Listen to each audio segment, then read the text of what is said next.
Šta to radiš? Šta radi? Pa čekićem bonus. Svakog utorka čekate bonus. Meridian Bet.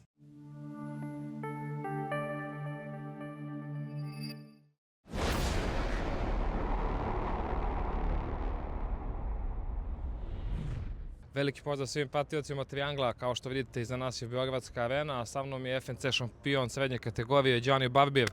Pozdrav Đani, dobrodošao. Pozdrav Božo. Završeno je suočavanje tebe i Ilketa, juče smo snimali taj promo video koji će fanovi moći da vide uoči borbe. Kakva je atmosfera, kakva je energija i kako se ti osjećaš sad na mjesec dana do borbe?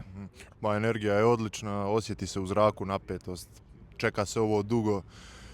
Svi su željni te borbe, isto kao i ja, tako da evo, ostalo je još mjesec dana, završne pripreme za mene i za njega i da napokon uđemo u taj kavez.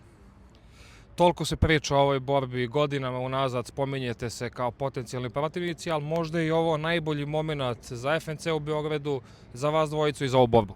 Iskreno, da se borba prije desila, mislim da ne bi bilo, najviše smisla ima da se sad desi najbolji trenutak, da se sad desi i eto, zvjezdice su se tako poklopile i vjerujem da će to biti večer za pamćenje.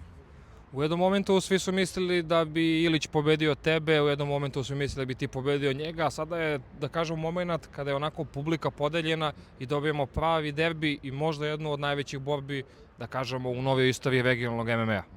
Pa publika te vidi kvalitetnim, koliko si imao kvalitetnu zadnju izvedbu.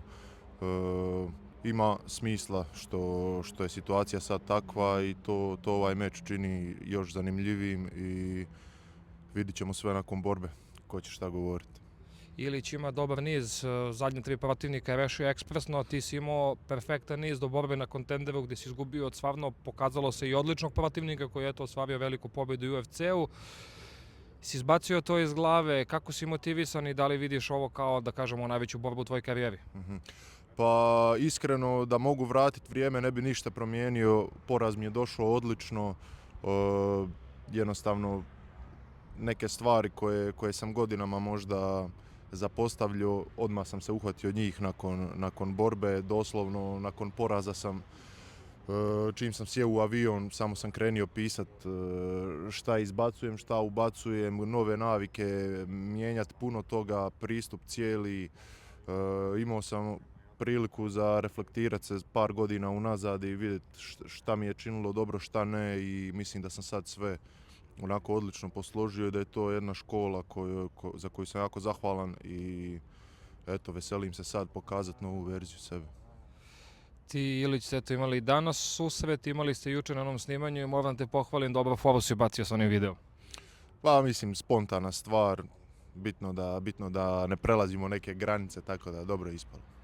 Kako ti delo Ilić, eto sad ste imali suočavanje, šta si osjetio? Pa Ilić je samouvjeren, dolazi s nizom od 3 pobjede, odradio je jako dobro te 3 borbe. Iskreno, ja sam mislio da će ga pobijediti Žgela, mislio sam da će ga pobijediti Fabijan, pobjedio je obojicu, nema šta. Pokazuje da je opasan, ne podcjenjujem ga ni malo. Dolazim maksimalno spreman i spreman sam umrijeti za tu pobjedu.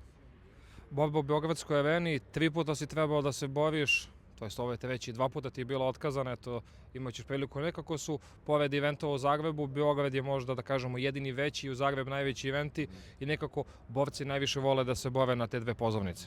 Pa samo kad se sjetim prošle godine Bojković, Janičić i svih borbi prije toga, ja iskreno bio sam na puno borbi, nisam nikad doživio to što sam doživio u Beogradu, atmosfera je fenomenalna i bit će mi čast tu se boriti.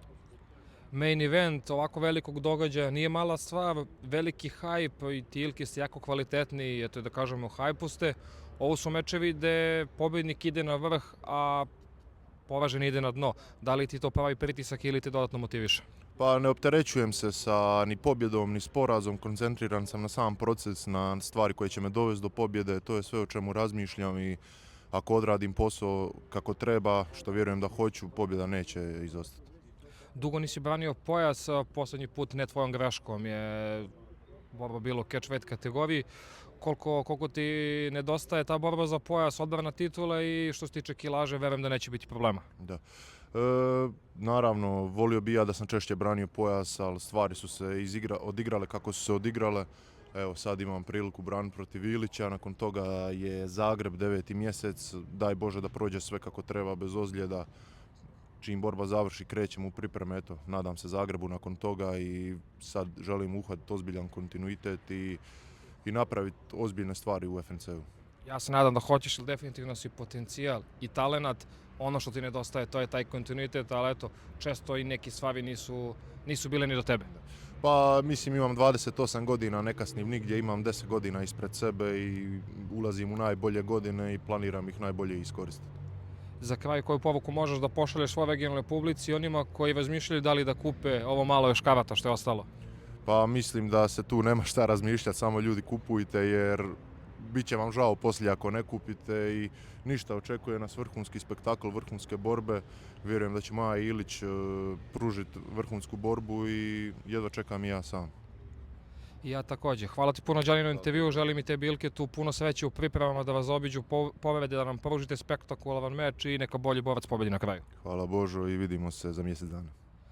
Hvala puno svima na pažnji. Ovo je bio FNC šampion srednje kategorije, Đani Barbir. Vidimo se.